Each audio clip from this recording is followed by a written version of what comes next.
أعوذ بالله من الشيطان الرجيم. بسم الله الرحمن الرحيم. الله أكبر الله أكبر الله أكبر الله أكبر الله أكبر الله أكبر الله أكبر الله أكبر الله أكبر الله أكبر كبيرا والحمد لله كثيرا وسبحان الله بكرة وأصيلا لا إله إلا الله وحده لا شريك له له الملك وله الحمد يحيي ويميت وهو على كل شيء قدير نحمده ونستعينه ونعوذ بالله من شرور أنفسنا ومن سيئة أعمالنا نصلي وسلم على نبينا وحبيبنا وقدوتنا محمد وعلى آله وصحبه أجمعين فيا عباد الله اتقوا الله وقال الله في القرآن أعوذ بالله من الشيطان الرجيم بسم الله الرحمن الرحيم ربنا إني أسكنت من ذريتي بواد غير ذي زرع عند بيتك المحرم ربنا ليقيموا الصلاة فاجعل أفئدة من الناس تهوي إليهم وارزقهم الله أكبر الله أكبر الله أكبر. Jemaah salat Idul Adha rahimakumullah. Apa sih sebenarnya yang merupakan inti dari Id Al-Adha, hari raya Idul Adha? Inilah hari raya yang prosesi ibadahnya itu disertai total oleh semua kekuatan umat Islam di muka bumi. Sebahagian saudara-saudara kita, sekitar 5 juta lebih kurang dari sekitar 2 miliar penduduk bumi, diberi karunia melaksanakan ibadah haji tahun ini. Persis lebih kurang ketika saya berdiri menyampaikan khutbah ini, mereka sudah mulai melakukan gerakan untuk melontar di Mina. Dan mereka sudah sepulang dari sana, baru mereka melafazkan Allahu Akbar, Allahu Akbar, La ilaha illallah, Wallahu Akbar, Allahu Akbar, walillahil hamd. Sebelumnya mereka mengucapkan lafaz talbiyah, Labbaik Allahumma labbaik, labbaik la syarika laka labbaik, innal hamda wan ni'mata laka wal mulk la syarika lak. Prosesi mereka dari semalam kita sertai dengan puasa Arafah. Puasa Arafah, kata Nabi, keutamaannya diampunkan dosanya yang lalu dan dosanya yang ke depan setahun. Terus masalahnya apa? Intinya apa? Ini yang suka tidak suka, mau tidak mau, kita harus bicara tentang Nabi Ibrahim alaihissalam dan keluarganya. Apa yang hilang dari kita mayoritas umat Islam sekarang? Inilah yang disuguhkan, yang disajikan, dan belum hilang dari Al-Quran. Karena Allah dalam Quran, dalam surat Al-Mumtahanah ayat 4 mengatakan, Qad kanat lakum uswatun hasanatun fi Ibrahim walladzina ma'ah. Tahukah, kira-kira ini mohon maaf, ini bukan artinya. Tahukah kita bahwa sebenarnya kata uswatun hasanah disebutkan 2 kali dalam Quran, bahwa contoh yang baik, siapa yang merekomendasi? Allah. Siapa yang bilang kalau kalian mau selamat, kalau kalian mau bahagia, kalau kalian mau sukses, kalian butuh contoh dalam hidup? Karena susah mungkin belajar, membaca, mendengar. Oke, sudahlah, lihatlah contoh ini, ikuti saja apa yang dia buat. Siapa? 2 orang. Yang pertama, Nabi Muhammad SAW disebutkan dalam surat Al-Ahzab ayat 21. Laqad kana lakum fi Rasulillahi uswatun hasanah. Yang kedua, Nabi Ibrahim. Qad kanat lakum uswatun hasanah fi Ibrahim, bahwa sebenarnya ada teladan yang baik, contoh yang sempurna pada Ibrahim. Tapi kenapa harus Ibrahim disebut? Apa tidak komplit pada Nabi Muhammad? Bukankah dia Nabi yang terakhir, yang memiliki kekuatan sempurna untuk memberikan contoh? Ya, benar. Tapi Nabi Muhammad selalu membangun nasab. Bahkan Quran mengatakan bahwa Ibrahim bukan Yahudi, bukan Nasrani, walakin hanifan muslimah. Tapi dia adalah seorang yang hanif dan menyerah kepada Allah. Terus contoh apa yang harus kita pelajari? Contoh keyakinan kepada Allah. Saya sering mengatakan yang namanya yakin itu tanpa analisa lagi. Orang kalau sudah yakin gak pakai pertimbangan. Oh, saya percaya sih, cuma itu belum yakin. Saya percaya tapi belum yakin. Saya percaya, kan harus saya pertimbangkan. Oh, tidak bisa. Kau namanya yakin, sudah nggak usah mikir. Kalau masih mikir, itu belum yakin. Kepada siapa? Kepada Allah. Benarkah kita yakin sama Allah? Kata mulut kita, iya. Tapi benarkah keyakinan itu? Belum tentu. Kalau kita yakin sama Allah, kita pasti tidak akan meninggalkan ketaatan pada semua yang merupakan perintah Allah. Karena perintah Allah tidaklah perintah yang menyusahkan kita, pasti akan membahagiakan kita. Lihatlah sekarang, orang berbondong-bondong mungkin saja mempelajari Islam, tapi tidak dengan target mentaatinya. Bahkan orang-orang yang kita sebut memiliki pengetahuan mendalam tentang Islam, belum tentu mereka orang yang memiliki adab yang luhur tentang Islam. Berapa banyak orang pintar dalam ilmunya, tapi gagal membangun akhlaknya. Disinilah kita bisa belajar dari Nabi Ibrahim alaihissalam. Kenapa sih harus belajarnya ke situ? Saya bilang dalam hidup, titik kemudi utama itu adalah Tuhan. Kalau pakai bahasa yang keren, pusat prinsip dalam hidup, sumber catatan inspirasi dalam hidup, itu Allah. Siapa yang menggerakkan kita seharusnya? Allah. Kenapa kita berbisnis? Karena Allah. Inna salati wa nusuki wa mahyaya wa mamati lillah. Apapun itu karena Allah. Kata karena Allah, aku lakukan semua ini karena mengharap ridhonya. Aku lakukan semua ini mengikut tata cara yang dia suruh aku lakukan. Karena tidak mungkin aku bisa melakukan sesuai dengan seleraku. Seleraku hari ini belum tentu sama dengan seleraku kemarin. Seleraku hari ini belum tentu sama dengan seleraku besok. Kalau kita bawa kepada cerita makanan, ada orang yang miskin, dia ingin sekali makan enak, tapi setelah makan enak satu hari, dia tidak mau lagi makan yang sama yang kemarin sebelum dia makan itu enak sekali rasanya. Tapi kenapa dia berhenti? Karena bicara selera, sudah terpenuhi seleranya. Orang yang punya duit ingin punya duit, orang yang tidak punya rumah ingin punya rumah. Orang yang selalunya kalau basisnya, kalau dasarnya, kalau penggeraknya adalah selera atau nafsu, orang akan terus-menerus mengalami perubahan. Dalam hidup, seleranya harus didasarkan karena Allah.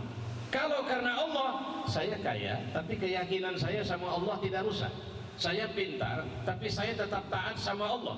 Saya memimpin, tapi saya pemimpin yang taat sama Allah. Saya orang tua, tapi saya tidak merasa saya punya hak yang boleh melakukan apa saja kepada anak saya.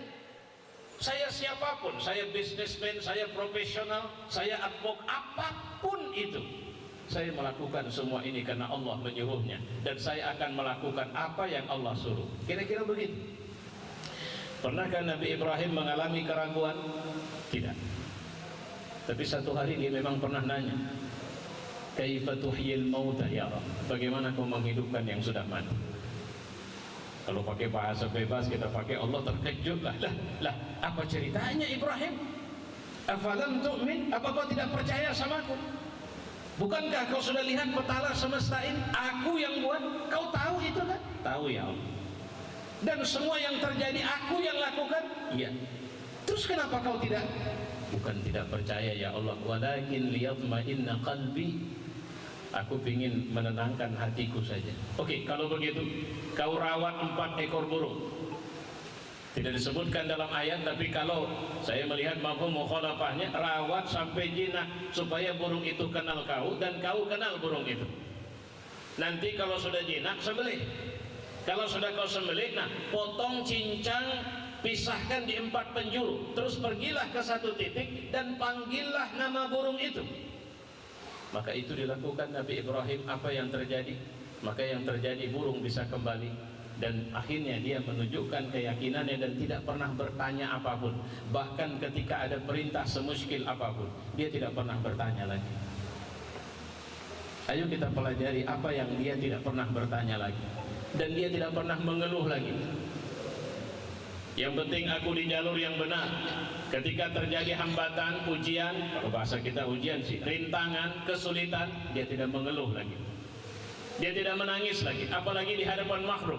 Tidak pernah sekalipun Ibrahim menunjukkan dia mengeluh di depan makhluk.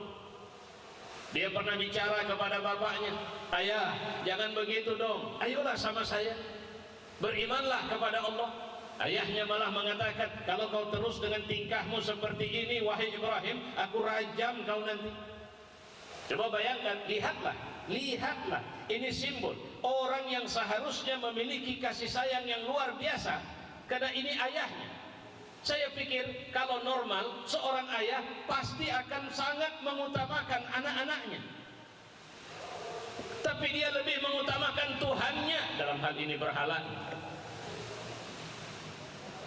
Kurajam kau nanti. Lantas apa kata Ibrahim?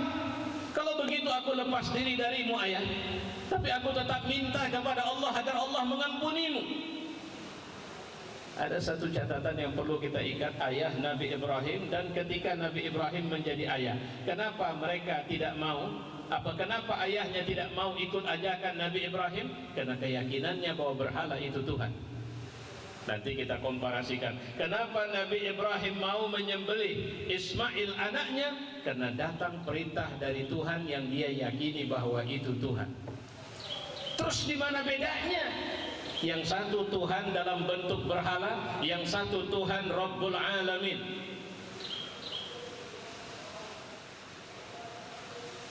Adakah dia menangis? Tidak. Dia tidak bilang ya Rabb, itu ayahku. Tidak. Dia cuma bilang sampai di sini hubungan keyakinan kita ayah. Kira-kira begitu. Ini yang disebut dengan baraknya Ibrahim, atau menolaknya atau putusnya hubungan adalah hubungan keyakinan. Kau yakin kepada berhala, aku yakin sama Allah. Terus apa yang terjadi? Ibrahim dapat ujian. Ujian pertama dibakar. Coba bayangin, api itu tidak dibakar dalam tempo 1-2 jam. Api dibakar dikabarkan dalam tempo 40, 30 sampai 40 hari. Apinya besar, baraknya luar biasa. Ibrahim dilemparkan ke dalam dengan manjanik ketapel besar. Setelah masuk semua orang nonton itu, nungguin sampai api padam. Kenapa tidak berani dekat? Karena api panas. Adakah Ibrahim menangis? Tidak. Adakah dia mengeluh? Tidak. Adakah wajahnya pucat ketika dia dilemparkan? Tidak. Disebutkan bahkan dia mengatakan hasbi Allah wa ni'mal wakil. Di posisi seperti sekarang ini cukup Allah yang menjadi penolongku dan dialah wali bagiku. Tidak seperti Yesus yang ketika disalibkan dia berteriak Eli lama sababtani, Tuhan kenapa kau meninggalkan aku? Tidak. Apa yang terjadi selanjutnya? Di luar kobaran api luar biasa, di dalam. Saya sering mengatakan kalau sekarang tidak sulit, cuma butuh dieksplorasi supaya lebih rasional saja. Di ruangan-ruangan kelas di lingkungan kita ini, semua di rumah kita ada namanya satu air conditioner, AC. AC itu untuk menghasilkan udara dingin, sejuk. Coba perhatikan sejuknya ruangan karena ada AC. Saya mau tanya, sumber AC itu apa? Yang membuat akhirnya dia bisa memproduksi kesejukan, sumbernya api. Kita sebut dengan listrik. Ya naru, hei api, kata Allah. Siapa? Yang punya api bilang, kuni ya, di dalam jangan panas, bardan, sejukkan Ibrahim. Di luar orang tidak berani dekat, jauh. Kenapa? Karena sebab apinya sedang berkobar, panas. Tapi di dalam, seperti apa terjadi peristiwanya? Ibrahim mengalami suasana nyaman dan sejuk.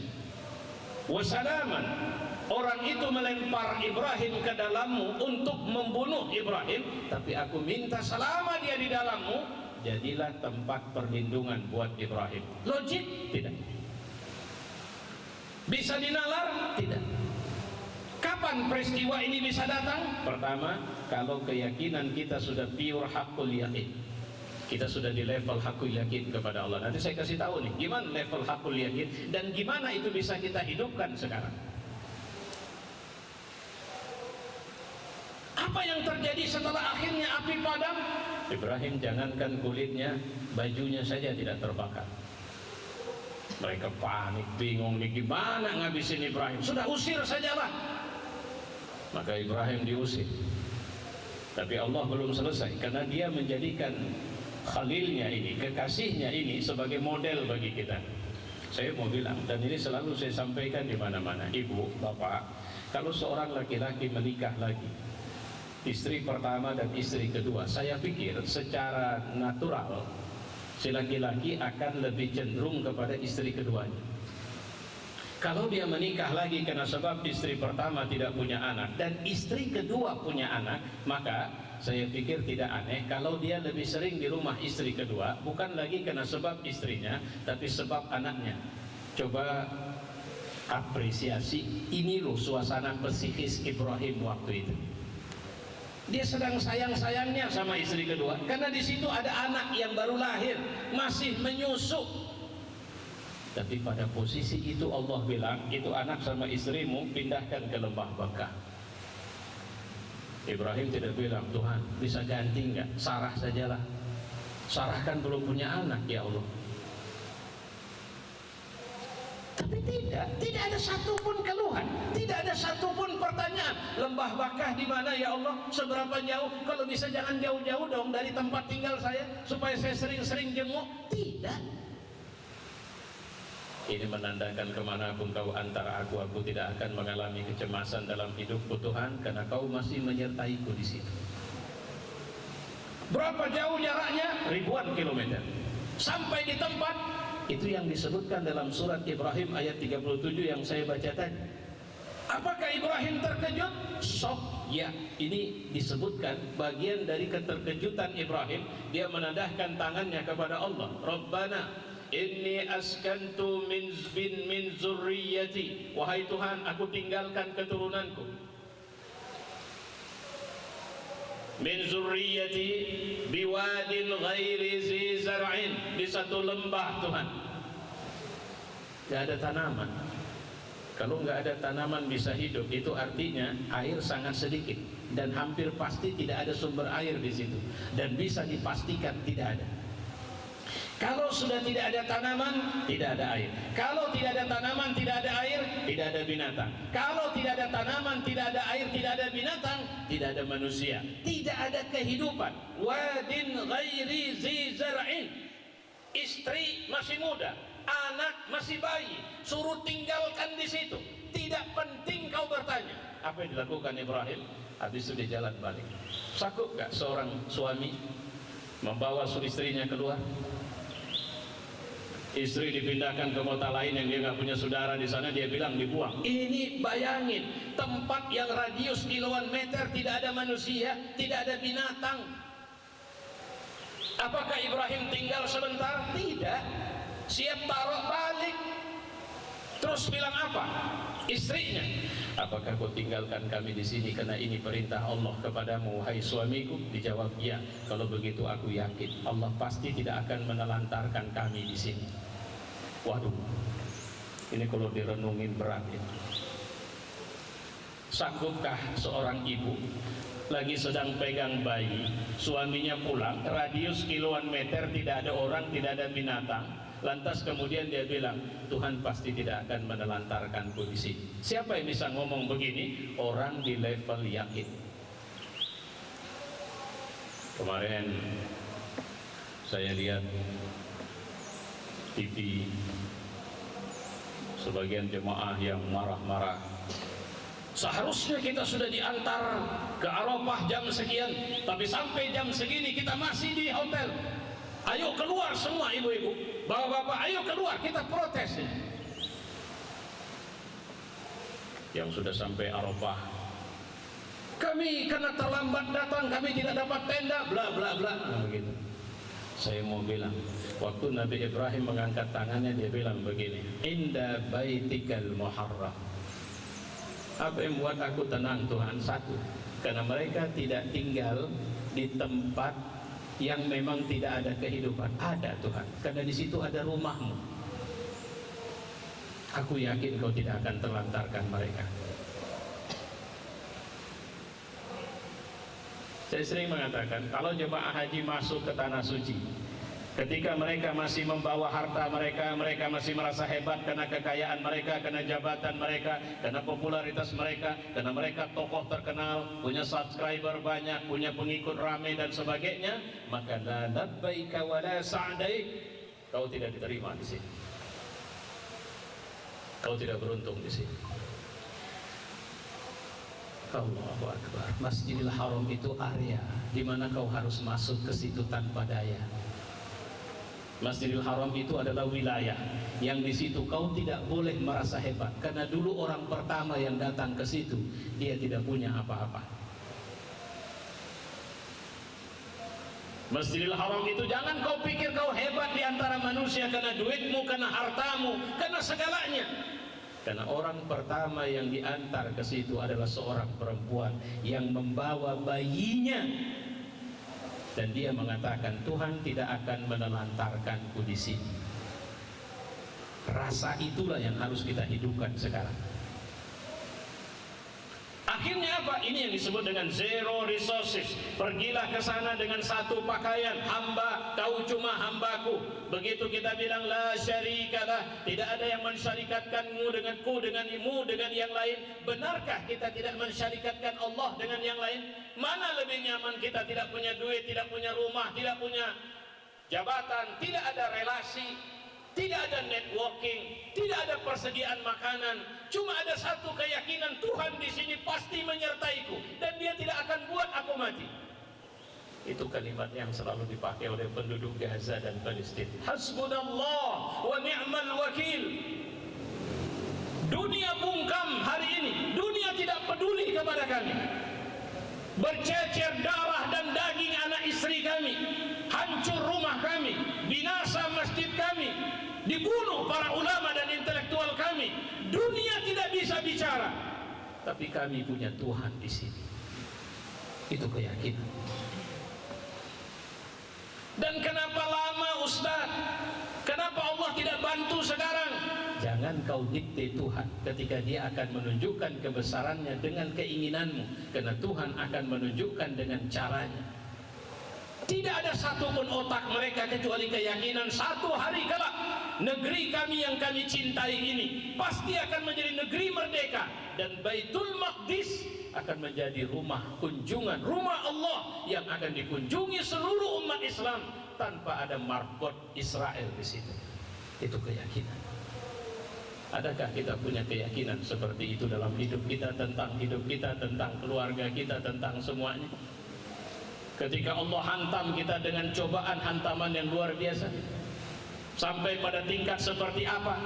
Ini yang hilang dari kita. Kita selalu cepat panik. Di negeri yang kita cintai tidak sedikit para ulama, banyak masjid, tapi kenapa keyakinan kita kepada Allah menjadi lemah? Satu hari Nabi Ibrahim datang kepada Ismail dan dia mengatakan, inni ara fil manam anni azbahuka fanzur madza tara. Aku melihat dalam sekian mimpi aku menyembelihmu, coba bagaimana pendapatmu? Ya abati fa'al ma tu'mar satajiduni insyaallah minas sabirin. Ayah, kau lakukan saja, insyaallah nanti aku sabar. Tahu maksudnya apa? Aneh sekali, ayahnya tidak selalu bersamanya, tapi dia memiliki keimanan yang luar biasa karena dia tahu ayahnya adalah model manusia sempurna. Kedua, dia tahu ayahnya nabi. Ketiga, dia juga seorang nabi. Padahal hadapannya adalah perintah membunuh. Tapi mungkinkah Allah akan membiarkan terbunuhnya orang-orang yang berjalan di jalannya? Tidak. Allah bilang dalam Quran, bal ahya, mereka itu hidup. Itu yang dirindukan oleh orang-orang yang mengetahui bagaimana rehlah dalam kehidupan ini seharusnya adalah ketika kita menghabiskan waktu kita bermujahadah. Ibu pingin sekali punya anak hafiz Quran? Ya Ustaz, oke. Apa yang ibu lakukan? Saya sekolahkan dia di sekolah tahfiz. Bukan itu ibu. Ibu tidak cukup kuat. Kalau ibu ingin punya anak hafiz Quran, saya pernah menjumpai seorang hafiz Quran ketika dia berusia 8 tahun dia sudah menghafaz 30 juz Al-Quran. Saya tanya sama dia, siapa yang mengajarin? Dia bilang, mama. Makmu hafiz Quran? Tidak. Berapa bersaudara kalian? 8 orang. Di mana kau tinggal? Di Olora. Olora itu di Nias. Kalau sekarang di Gunung Sitoli. Saya bilang, bagaimana makmu mendidik? Maka dia bilang, habis waktunya untuk membacakan, memurojaah, dan dia menyediakan hidupnya untuk kami semua. Hari ini apa kalian sudah menghafaz Quran? Ada 2 adik saya yang belum menghafal Quran, tapi mereka sudah mulai menghafal. Maksudnya belum 30 juz, tapi orang yang di atas saya sudah sekian menghafaz Quran. Tahukah ibu siapa itu? Apakah ibunya harus hafiz Quran? Tidak. Tapi apa? Seorang ibu yang memiliki keyakinan, mujahadah, kesabaran, cinta yang sejati, dan dia wujudkan. Misalnya ibu sedang masak, tiba-tiba datang anak ibu mengatakan, Mi, saya minta murojaah surat ini. Nanti dulu. Itu tidak ada kesabaran. Apa sulitnya mematikan kompor itu sebentar dan mendengar dia, atau sambil kompor itu hidup mendengarkan bacaan dia dan membetulkannya? Apa sulitnya? Yang sulit itu kita tidak memiliki keimanan yang cukup, dan itu yang hilang dari kita. Fa'tabiru ya ulil absar. Allahu Akbar, Allahu Akbar, Allahu Akbar, Allahu Akbar, Allahu Akbar, Allahu Akbar, Allahu Akbar, Allahu Akbar kabira, walhamdulillahi katsira, wa subhanallahi bukratan wa asila. La ilaha illallah wahdahu la syarika lah, lahul mulku wa lahul hamdu yuhyi wa yumiitu wa huwa ala kulli syai'in qadir. Nahmaduhu wa nasta'inuhu wa na'udzu billahi min shururi anfusina wa min sayyiati a'malina. Nusalli wa sallimu ala nabiyyina wa habibina wa qudwatina Muhammad wa ala alihi wa sahbihi ajma'in. Fa ya ibadallah ittaqullah. Faqala Allah fil Qur'an, a'udzu billahi minasy syaithanir rajim. Alhamdulillahilladzi wahaba li 'alal kibari Ismail wa Ishaq. Inna rabbi lasami'ud du'a. Rabbi ij'alni muqimas salah wa min zurriyyati. Rabbana wa taqabbal du'a wa rabbana ighfir li wa liwalidayya. Rabbana ighfir li wa liwalidayya wa lil mu'minina yawma yaqumul hisab. Allahu akbar, Allahu akbar, Allahu akbar, walillahil hamd. Apa yang hilang? Keyakinan. Apa yang hilang dari rumah kita? Cinta, kesungguhan, tawakal, keseriusan kita bahwa kita tahu satu hari kelak, sebentar lagi Allah akan memanggil kita dan tinggallah generasi-generasi. Apa yang hilang dari kita? Ibrahim doa, Rabbana ij'al muqimas salah. Jadikan keturunanku ini orang yang mendirikan salat. Apakah itu doa pertama dalam hidup kita? Kita selalu menangis, Tuhan aku ingin anakku sukses. Sukses mana? Supaya karirnya lancar, supaya kuliahnya tinggi. Apa yang diminta Nabi Ibrahim? Liqimus salah, supaya mereka mendirikan salat. Ya Allah, siapapun mereka nanti, mereka adalah orang yang mendirikan salat. Jadi apapun dia, aku mau mereka mendirikan salat. Jadi presiden, jadi menteri, jadi eksekutif, legislatif, yudikatif, profesional, aku mau dia mendirikan sholat. Aku mau hubungannya denganmu tetap intim ya Allah. Dia tetap bestimu, dia tetap akrab denganmu ya Allah. Itu baru waja'al afidatan minan nasi tahwi ilaihim. Jadikanlah semua hati orang senang melihat mereka. Apa yang dimaksud dengan itu? Kita punya akhlakul karimah. Pernahkah Bapak meminta seperti Ibrahim meminta kepada anak?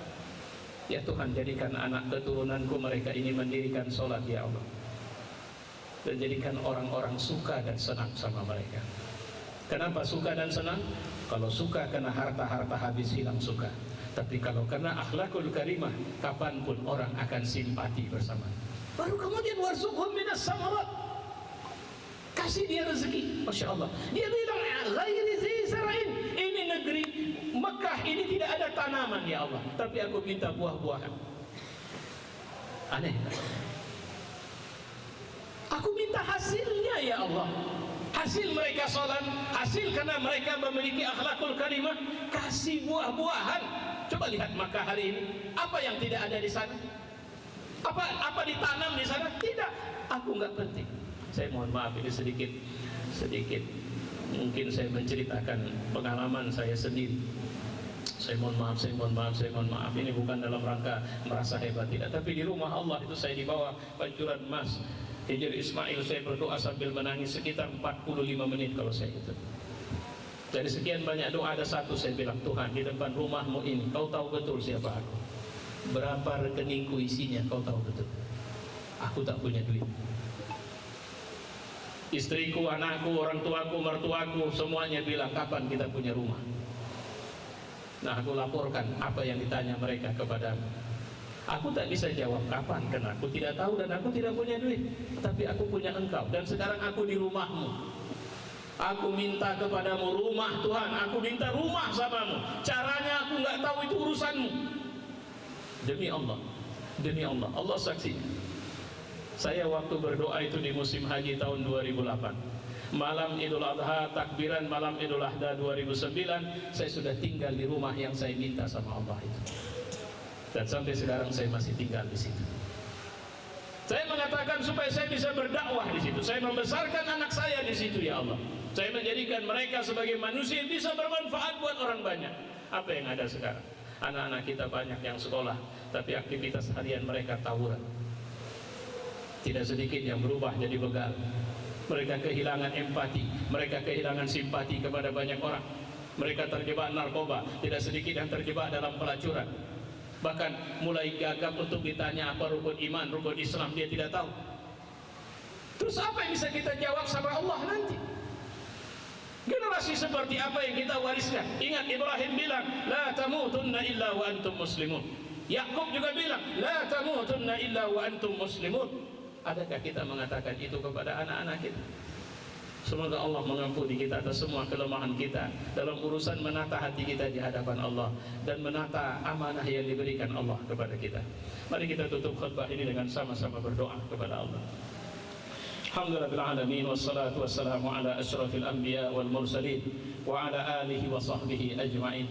Wahai Tuhan, di hari yang matahari bersinar cerah pada pagi ini, dia menerpa wajah kami, menerpa kepala kami, yang membuat terasa hangat tubuh kami dan mulai gerah kami rasakan. Tuhan, kami tidak tahu apa hikmah dari semua kejadian yang Kau berikan kepada kami, tapi Kaulah pemilik peristiwa yang terjadi pada kami. Kaulah yang menentukan hikmah itu ada pada kami. Inilah kami Tuhan. Kami adalah hamba-hamba yang sudah hidup dengan macam karunia yang Kau berikan kepada kami, yang kemudian dengan karunia itu tidak sekali dua, bahkan sering kami melakukan kemaksiatan. Bukankah Kau tahu betul kami bermaksiat dengan tangan kami? Bukankah Kau melihat ketika kami bermaksiat dengan mata kami, dengan telinga kami, dengan mulut kami? Bukankah Kau melihat betapa sungguh-sungguhnya kami berjalan ke satu tempat ketika ingin melakukan kemaksiatan? Dan pastilah Kau marah kepada kami. Pastilah Kau tidak terima semua yang kami lakukan. Dan kalau saja semua yang kami lakukan itu kami tumpuk, sudah cukup rasanya untuk Kau bakar kami dalam api-Mu Tuhan. Tapi tangan ini kami tadahkan kehadirat-Mu, wahai pemilik semesta raya. Tangan ini kami sadahkan kehadirat-Mu untuk menunjukkan betapa kami tidak memiliki kekuatan apapun di hadapan-Mu. Lihatlah, selama ini Kau berikan rezeki harta kepada kami, tapi hati ini makin sombong ya Allah. Kau berikan rezeki ilmu, tapi kami merasa sok hebat dan merasa paling mengerti di antara orang banyak. Tuhan, bagaimana kami bisa mendapatkan kebaikan kalau tidak kami mendapatkan petunjuk-Mu? Bagaimana kami bisa mendapatkan karunia ridha-Mu kalau bukan kami berjalan di atas hidayah-Mu? Tuhan, janganlah dengan semua kemaksiatan yang kami lakukan Kau meninggalkan kami. Janganlah dengan semua kekurang ajaran yang kami lakukan Kau benci kepada kami, Kau marah kepada kami, Kau tidak peduli kepada kami, sehingga kami akan tersesat dalam kehidupan ini. Benar, mungkin banyak orang akan memuji kami karena kami punya harta, karena kami punya jabatan, karena kami punya popularitas, karena kami dikenal sebagai orang hebat. Tapi apa untungnya ketika kau tidak mengenal kami? Kau tidak akan bicara kepada kami nanti di hari akhirat kelak. Kau tidak akan peduli kepada kami. Ya Tuhan, apalah arti kehidupan yang sebentar ini ketika kau menjauh dari kami? Kami tahu kau tidak pernah menjauh dari kami. Kau lebih dekat kepada kami dari urat leher kami sendiri. Tapi kamilah yang menjauh darimu Tuhan. Kamilah yang menjauh darimu karena nafsu yang kami perturutkan. Kamilah yang menjauh darimu karena syaitan yang kami jadikan teman dalam kehidupan kami. Kamilah yang menjauh darimu ya Allah. Dan bantulah kami untuk bisa kembali ke jalanmu ya Allah. Karena kami terlalu lemah ketika harus kembali ke jalanmu ya Allah. Ada ujian-ujian kau berikan dalam hidup kami. Tapi ujian-ujian yang kau berikan dalam hidup kami bukan menyadarkan dan mengingatkan kami kepadamu, tapi membuat sering kami frustasi, membuat kami lelah, membuat kami kehilangan kepercayaan kepadamu.